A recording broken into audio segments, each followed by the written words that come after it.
Welcome, welcome, welcome, welcome, welcome. Underdog What's up? What's up? What's up? What's 61 up? in the building. Special guest What's going today on? is one and only Chimereze OG. Whoop, whoop, whoop, whoop, whoop, whoop, whoop, blue For those who bunny. don't know him, this is my brother from another. Grew up in Lagos, Nigeria, moved to the US, and just took it by storm. He's known as a serial entrepreneur, also known as a father, a brother, a son, the one and only Chimereze OG. Thank you for joining us today, man. Thank you, Bola. Or You're should I say most welcome. Bolahan? Hey, Bolahan. whichever way you want to say it, you're most Only those that welcome. know, only those that know will know. That's all I Yeah. said. Exactly. Hey, The G is in look, silence. I'm very humbled, man. It's a blessing to have you on the pod. 60 Thank you. Same episodes here. plus in. You've been saying you want to come on 60. here. Thank you. Thank you for joining us, man. This is a Consistency is the key. yep, yep, yep. We're gonna get it rolling. Let's talk a little bit about why you're here to speak with us today. I wanted to start off by asking you a question. Um, can Okay. you can you share with us your underdog story? Because I believe everybody has a story that brought them to who they are today from where they came from. Okay. Yeah, so mine is kind of crazy, right? A lot of people look at me as like a rich kid sometimes, right? But I came, my mom, me, and my two sisters moved to the US, to Kansas City. We didn't even know a single soul there. Mm, And we only moved there with like $3,000. wow. And how many suitcases? I think it was 4 or 5 suitcases. And that was the beginning of, when they say you jump into the deep ocean and find a Yeah. way to swim. Hmm. That was the beginning point. You know what I mean? I was 17 years old. So it was crazy. It was crazy. It was a crazy moment, you know what I mean? When that happened. And then we moved to Kansas City and we stayed Well, in is it huh? sorry for interjecting. What was crazy about it? You mind sharing one or two stories? Because yeah. I can share a couple of stories. So the first one is that imagine this, right? You know what I mean? You moved your whole family moving to a different continent, right? Or a different city. I mean different continents and in a city where there's nobody there. So when you land in the airport, Mm, right, you're like, okay, where are we going? Does that make sense? that's So you got to crazy. Yeah. figure out the car, you got to figure out the car situation, you got to figure out what hotel you guys are staying at, and then Wow. you guys only have 3 grand. You know what I mean? So it's like okay, cool. We can get a hotel room, but the hotel room is 113. I think it was 113, $120. That was Best Western. It was right next to the airport. Anybody that knows Kansas City knows that Best Western. And it's Hmm. like the airport, right next to the airport. So we stayed there one night, and then it's like, okay, cool. If we do this, that means the money was only going to last for less than 30 days, Mm. right? So it's like, okay, what do we do next? It's like my mom and my older sister, they thought it. They walked around the whole area and they found an extended stay. An extended stay was like, you know how extended stays are? It's like one whole room Yeah. and like there's a small kitchen in there. And it's about I know that point it was $1,000 for 1 month. Oh We're like, wow. okay, cool. So if we do $1,000 there, that'll give us time for us to figure out the rest of the stuff. Yeah. So we carried out like literally we dragged our suitcases out and Hmm. dragged over there, and that's how we stayed there, and that's how the journey began. Wow. Of yeah, of the whole family. So it's crazy. There's so many crazy moments, but that's just one of them. Okay. So talking about your underdog story, how did you Hmm. that situation from just arriving in Kansas City to going to Mizzou for a major in mechanical engineering? How did you arrive at, okay, this is what I'm about to do? Was that vision always in your mind? Like, yeah, I'm gonna come to America.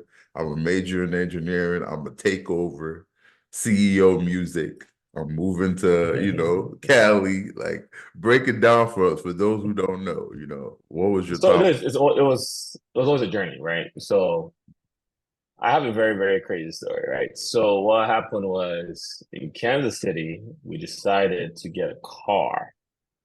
I mean, we bought a car, the first car. That's a different story.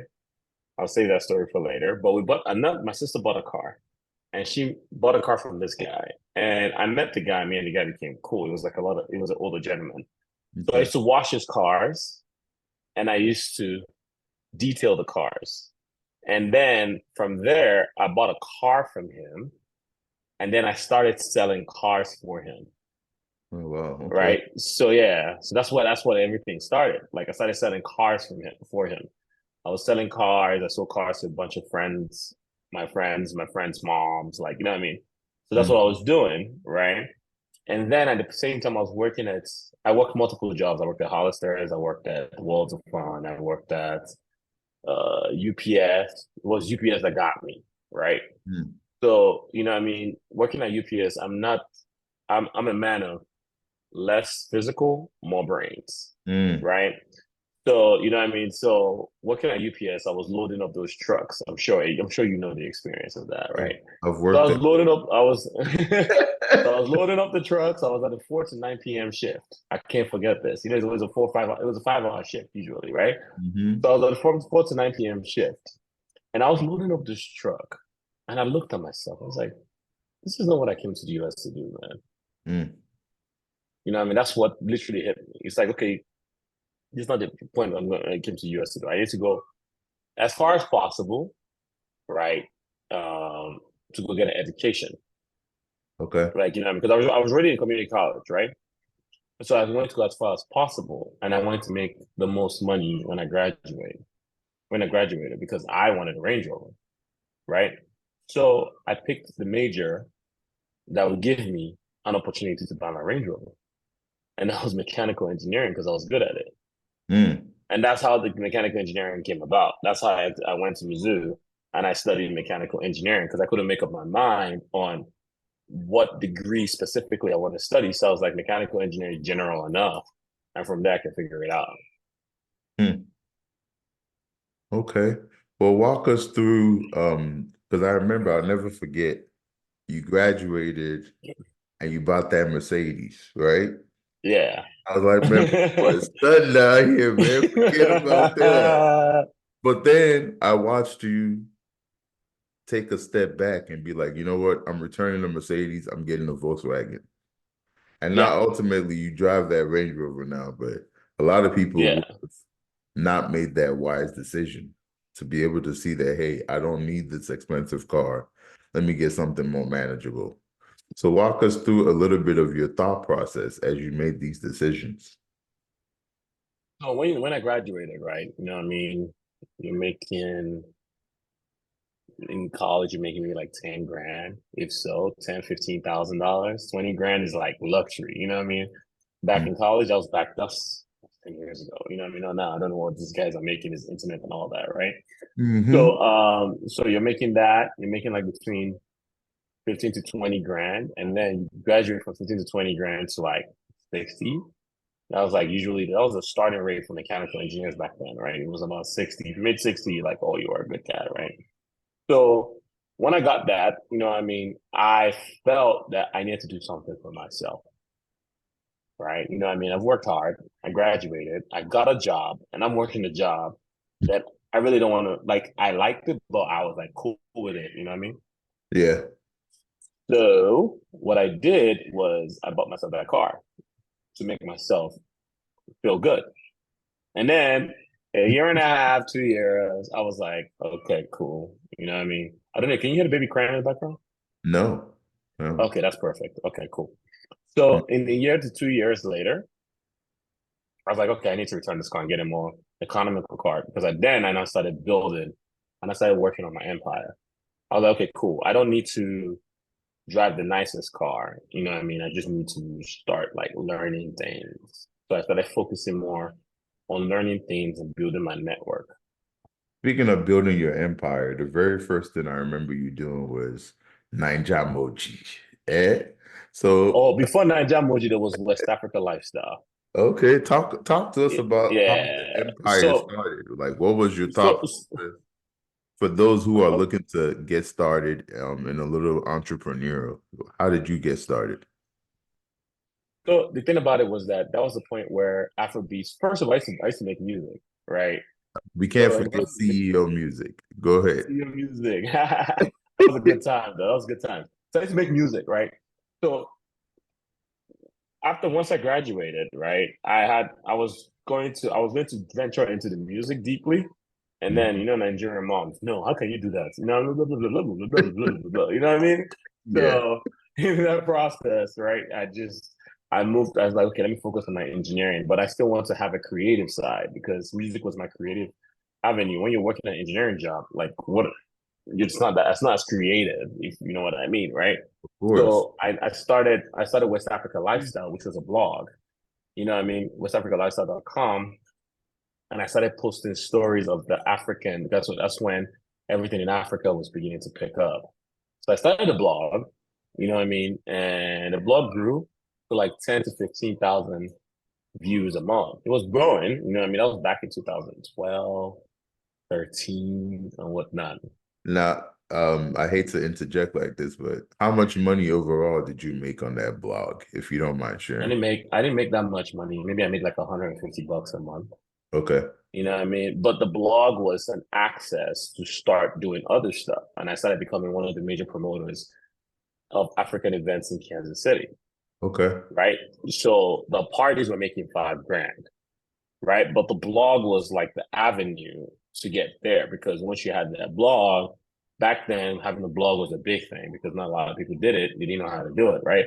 So Hmm. having that blog gave me access to like things like, you know what I mean? If I talk to a celebrity, oh yeah, this is my West Africa lifestyle is my blog, blah blah blah. Okay, cool, cool, cool, cool, cool. You know what I mean? So it gives that access. So with that, you're able to start throwing parties and clubs. And I was throwing an event in this place. Is it called Empire Room? Empire Room, yes. I think it was the first Fridays. I used to have African nights there. And Okay. it was like Midtown. I can't remember that. I've not been in Kansas City for almost 6 years still, but like it was like Midtown area, right? You know what I mean? Anybody that knows Empire Room knows Empire Room. So that's what it was like next to Aura on 30 something street or 27th Street. Yeah. So that's where it started. It started from there, then my Nigeria Moji, then So do these ideas just come to you, or are you my like strategically picking them? How do you go through the process of saying, okay, I'm gonna do West African blog. Okay, now let me do Niger Moji. Now let me do, Scotch ink. Let me do all yeah. these different. How do you d- Okay. come up with an idea, and then ultimately decide that I'm gonna pursue it 100%? Okay. So with West Africa lifestyle, right? This was a point where there was blogs like not just okay, right? There was Mhm. blogs like what's the other one again? Can't remember the other one. I don't even know whether they're still here. There were so many of them, right? And I noticed that like they were beginning to pick up. So in my mind, I'm like, okay, cool. If this is a trend that's happening, right? Let me hop on that trend. And that's what West Africa Lifestyle blog was. Okay, I was like, okay, let me create a blog and talk about the West Africa lifestyle itself, right? And it started growing. But the thing about stuff like that was that you had to get the information. I wasn't the best writer, so you know what I mean. You have to find someone that can help you with the writing, and then it's like you don't really generate that much money initially from it, right? And then you have to look into the marketing itself, you know what I mean? And then I didn't know much about marketing. I was an engineer who you know what I mean? That was my distance. So I started learning how to build relationships with people. Started just like trying to figure out how, okay, cool, you can build a product, right? But you got to figure out like you don't build a product to keep it in the house. You build a product to try to sell it. Building a Right. product and then building a product and then not knowing how to sell it, you might as well not build it. That's my rule, right? Only if you're Mhm. building it for yourself, that's different. Then that's not a product. That's just a self-interest, right? Right. So West Africa lifestyle was meant to be a gateway to that, right? So how it started. It started with that, you know what I mean? And then I started learning a lot about the web. I mean, because as mechanical engineers, you don't know much about the web. You know what I mean? You're a smart guy, but you know about building equipments, wiring up equipments, you know what I mean, and whatnot. So I started transitioning into the world of like the internet. I mean, like heavily on the internet side for me. Okay, so explain to us a little bit how you went from mechanical engineering to what you're doing now. As you put it, a I've serial done a lot. entrepreneur. Huh? I've done a lot. I've done Yeah, a lot. Okay, good. so cool. So when I graduated from college, right, I got hired by this company. I'm not gonna put a company name out there, but I got hired by this company, right? Thinking I was going to become a mechanical engineer. I get into the office, they're like, hey, we're gonna put you in the electrical engineering department. Hmm. I was like, what? I was like, who does that? You know what I mean? In my head. They're like, well, we want you to start in the electrical department. There was a bunch of us that got hired. We want you to start in the electrical department, but the other people are going to start in the mechanical department. So I went to the electrical department, and for some reason, I figured out I liked it. You know, I preferred it to the mechanical work. You know what I mean? So I picked it up very fast. Hmm. And after I finished picking it up, they now moved into the mechanical side, and I hated it.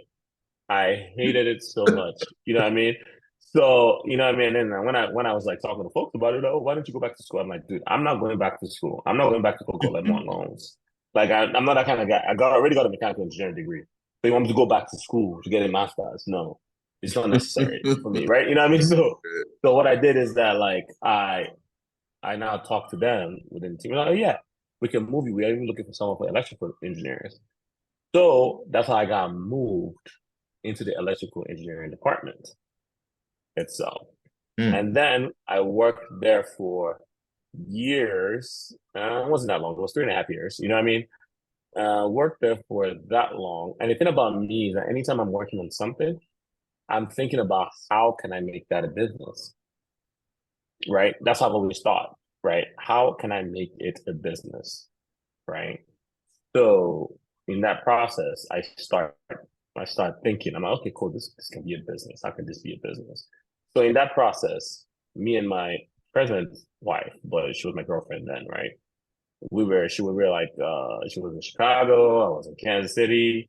But thinking what we're going to move to, I was like, first of all, I'm not moving to Chicago. Just first off, let's just get that out of the way. She's like, I'm not moving to Kansas City. And I go to move to Chicago because I can't deal with the cold. I'm sorry. Like, Chicago is not for me. I'm not wearing long johns every night. No way. I'm not doing that. You know what I mean? So we started looking at cities, and I was like, I'm not moving anything north of Missouri. I'm not. I'm moving south of Missouri. So we looked at cities. She wanted to move to New York. It was north of Missouri. Nope. She wanted to move to California. Los Angeles. No, it was Atlanta. I wanted to move to Atlanta, but she didn't like Atlanta, so we said in Los Angeles, and that's when the journey started, right? So when I knew that we were going to move to Los Angeles, I started looking for a job in controls engineering in California, Hmm. and that's how I got the job in a place called Modesto, Modesto. California. Yeah, I remember. Yeah, Modesto, California. And I got a job there and they moved me out there, right? And in working that job, and I said, oh, that's how you turn controls engineering into a business, Hmm. right? That's how I figured out how to turn it into a business. So after like, I think it was like 9 to 12 months, something like that, right? We made a decision because I looked at the Bay too, you know what I mean? Because that's when like Silicon Valley was still like the Yeah. talk of the town, right? I looked at the Bay too, and I was like, can I can I do this? Because it was expensive. It was expensive. So I want to start my business. So and I don't want to start my business in the city I hate. So I decided to move to Los Angeles. So we packed up our stuff, got into a U-Haul van, two people with no jobs, and I moved to LA. Wow. And I'm still here.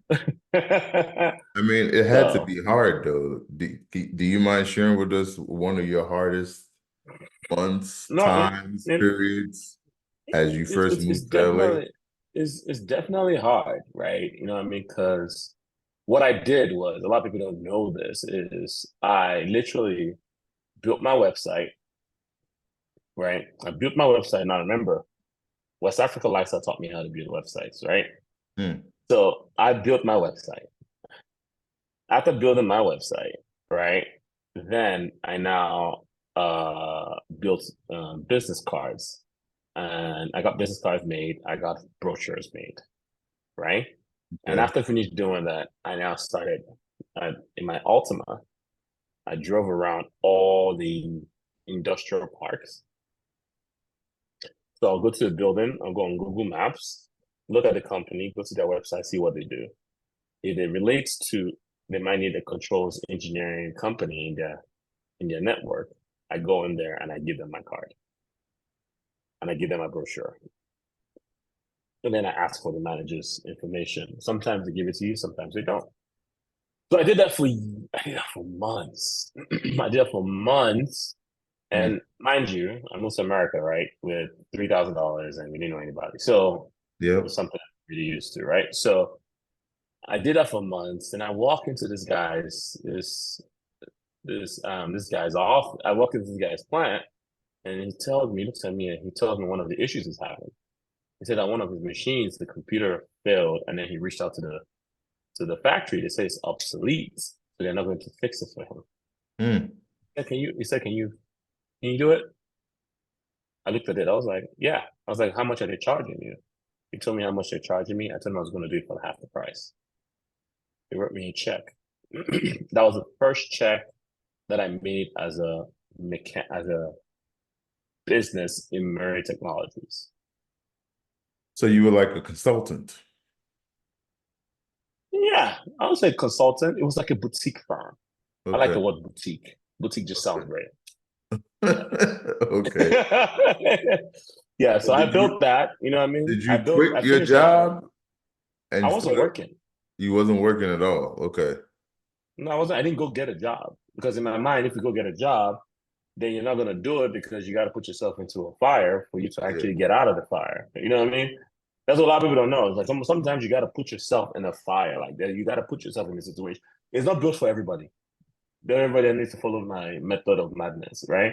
You know what I mean? But you got to put yourself in the fire, right? For Mm-hmm. you to try to get yourself to actually extinguish or let me not use fire. Let me use water. You got to throw yourself into the deep end for you to learn how to swim, Mm. right? You know what I mean?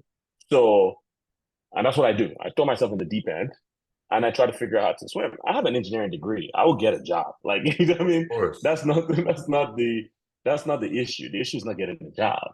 The question is, do you want to do a job or do you want to get a contract? And then do the contract and then have times where you're chilling and then you go get more contract. Speaking of questions, before I forget, we're kind of digging deep a little bit. If you could go back and give advice to your younger self, or maybe somebody young looking to live the life that you live and start all these different entrepreneurs, companies, what advice would you give to that person? What advice I would give to my younger self? It would be try not to be too fearful because there were so many decisions that I got scared about. Hmm. Or like, think about it, somebody gives you something to quote, right? And it's in the seven figures, right? And you get paranoid to quote it because you don't even know where to start to even start to quote it, right? You know what I mean? Mm-hmm. And it was so tough. Like I called a couple of people, and then about quoting something in seven figures is that you have to have matching insurance Okay. for the work, right? You know what I mean? So give an example. Somebody gives you like a large company gives you a job that is seven figures. They're not going to take you gotta provide insurance. If anything goes south, it's on you. Hmm. So I was very paranoid on taking this kind of job. Instead of being paranoid, I should have found partners. Hmm. And that's where I feel like I should have done. I should have found partners to quote that with and then try to share the risk. So like when they give you those jobs, you were doing it by yourself. You didn't bring in a team or anything like that. No, I did it myself. I did the sales, marketing. the work. I had contractors. I had electrical engineer. I had electricians, and then if we had to do with equipment, I had installers and what do you call them again? And that's it. I had installers. I never had a technical person within me because it's like controls engineer is not one of those fields where you find a lot of people. Does that Mm. make sense? It's not like a very prevalent field like software engineering where it's like you just go online to find software engineer. It's not the Right. same thing, right? So in that process, that's what it is. Got you. Yeah. Investment advice. Do you have any? Yeah. When you graduate from college, don't buy a brand new car or don't buy a fast car. You know, first thing you should do is a lot of people don't know this, but the human life is very, very, very, very different. Like if you're making 20 grand, you can survive on 20 grand. Once you go to 70 grand, right, your life slowly starts increasing to that 70 grand. And then you can't see yourself living on 20 grand anymore. But when you graduate from college and you make that heap between 20 to 70 or whatever the number is, right? Try to live your life on that 20 grand for a whole year and then invest that money into the Mm. stock market or real estate or whatever you want to do it. Because that's a good chunk, especially like when you're 20 something. But by the time you get to 30s or 40s, you know what I mean? If you did the investment right, you know what I mean? You have a good chunk change. Mm. But that's it. That's a point. It's like getting a salary boost.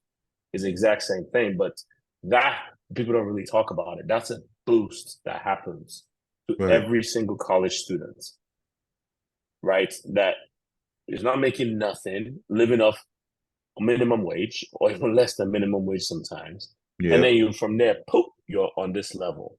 You can keep your lifestyle for that level for at least 6 to 8 months before you start increasing, and then take that chunk and throw it into like a mutual fund and just let the money sit there.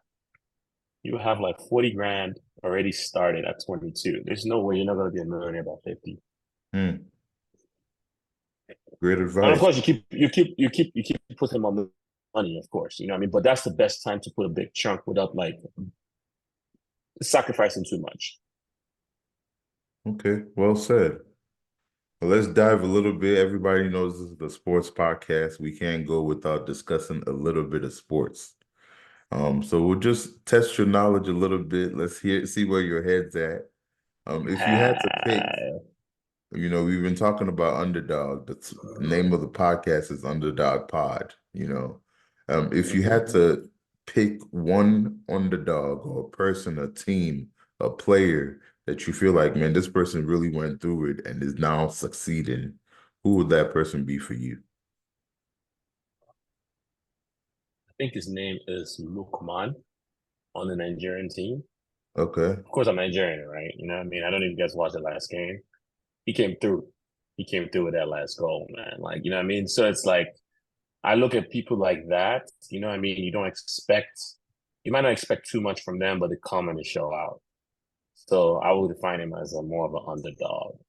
Hopefully, like he starts getting more scouts, you know what I mean, and or more opportunities itself. Because you know what I mean, he put his hopefully we win the cup, the African Nations Cup, you know what I mean? But Hmm. that's my underdog. They put a beat down on Cameroon, didn't Oh, they beat the out of Cameroon. To my they? Cameroon, to my Cameroon, to my Cameroon brothers. Take heart. We defeated the lion. I don't know if you saw the picture of the eagle, like the eagle on top of a lion. No, I That didn't was see that. literally, oh, you should have seen that. I will look it You should up. have seen you should have seen the comments. Man, they were going in. I was like, dude, you know what I mean? Like, chill, Hmm. like we're just next door neighbors, man. And my brother-in-law is Cameroonian, so I Okay. try to avoid the conversation about that with him. Nah, you gotta Because his rub it kids are in. Nigerian. Huh? You gotta rub it in, man. You can't avoid it No, you 'cause- can't rub it too in because my nephew plays soccer. okay. Actually football, but soccer, right? Hmm. And who's he going to play for? His dad is Cameroonian, his mom is Nigerian. Okay. Well, speaking You of know what I football, mean? yeah, Yeah. yeah, I got you. I got you. I was gonna say, speaking of football, American Hmm. football. You talked about growing up in Kansas City. Once again, the Chiefs are going to the Super Bowl. Yeah, Good, man. man. I mean, this is No, like time I wish every that year. happened. I wish that happened during my time in Kansas City. Yeah. That would have been really good. But it didn't. So, you know what I mean? I'm happy for them though. I'm happy for them. I'm rooting for them for the Super Bowl. Even though the Super Bowl is 4 hours drive away from me, I'm not gonna be there. I heard that. I wouldn't either. Yeah, yeah. I don't need that headache. You know what I mean? I'm not flying my private jet in there, so I don't need that headache. It's gonna be expensive. Like Vegas right now, the hotels are 3 times the price. Damn, Easy, easy, that's easy. man. Like the airspace. I don't know if you heard about this.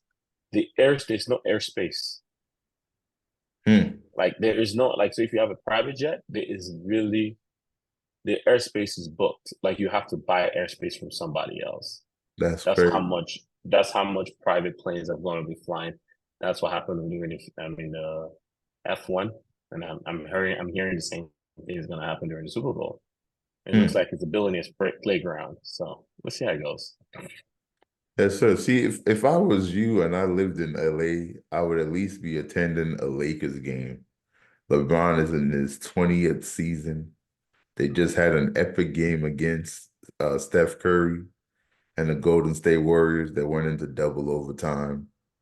Um, can you imagine yourself going to a Lakers game before he retires? He probably got a few more years. You know the funniest part is that you're Yeah, right. I mean, it's next door to me. I live like 5 minutes away from Staples Center, yeah. right? But But it's called Crip Center now, right? Crypto. yeah, crypto.com. That's what it's called, Yeah. crypto.com. It's actually right there. That's where crypto is that way from my building, right? But the thing about it is, I don't know. It's like I'm a very, very different person. Somebody will be like, oh, let me go see a game. Let's go to a game and watch a game. To me, I don't know. I just want to watch it on TV. I don't want to be stressed out trying to get to the game, get in the game, get my seats, sit in a tiny seat like this while everybody's watching the game, and then get up and then go. You I don't know, know. It's I share yeah, the same sentiments with you. I'm going to Memphis um yeah, Friday to the Golden State versus Grizzlies game. And me and yeah, Carson were talking about it. I'm like, where do I want my seats at? And I chose the box office because I'm like, there's free food, there's alcohol, I can sit comfortably. I'm yeah, not all next to these strangers trying to rush to go get a hot dog and come back. All of these things that you have to do yeah, at regular yeah. seat. Exactly, So exactly. I So totally. like the last time I went there, I sat on the floor seats, Hmm. right? I had the opportunity to sit in the floor seat like a couple of times, and the experience is so different. Hmm. It's so different. But you know what I mean? I didn't go to watch the game. I just had the opportunity to go there, right? You know what I mean? Yeah. Thank God for the friends that I have here. But like, you know what I mean? But like that is it's so different. So like if I was gonna go again, I'm gonna go to the box rooms Yeah. and, and you know what I mean? And then like because I prefer to watch the game from there. You know Okay. what I mean? I don't want to be I just want to have my food. I want to feel like I'm at home, but I'm Hmm. at the game. Does that make sense? So it's Yeah, like it does. it's a lot. It's a lot convenient from that way. Oh, before I let you go, any last words? Any advice you want to input? Any underdog stories you want to put out there? The floor is Mm, no, you know what I mean. I just want to say, first of all, congrats, man. You know what I mean. thank you. Consistency is number one key to success, and for you to have 60 episodes, you definitely are consistent about something. I appreciate that. And you know what I mean. And just keep pivoting because or something is going to click. You know what I mean. You just have I to appreciate that. something's going to really really click. So that is my advice for everybody, you guys. Learn from Bolahan. You know what I mean? He was very consistent. Yeah, something else. Yeah, something else. Learn from Bolahan. He was Yeah. very, very consistent. And that's what I learned. It's consistency. Consistency is one of the key to success. Yes, it is That's indeed. it. And with It's that just it. said, I'll leave us out with the music. Please subscribe below Hey. if you're not subscribed yet. Look for more underdog stories to come. We're gonna be mixing it up. You know, after the whole Cat Williams interview, I said I gotta get my foot in the door somewhere too. And with that, Mm-hmm. who let the dogs out? Ooh, ooh, ooh, ooh, ooh, hey.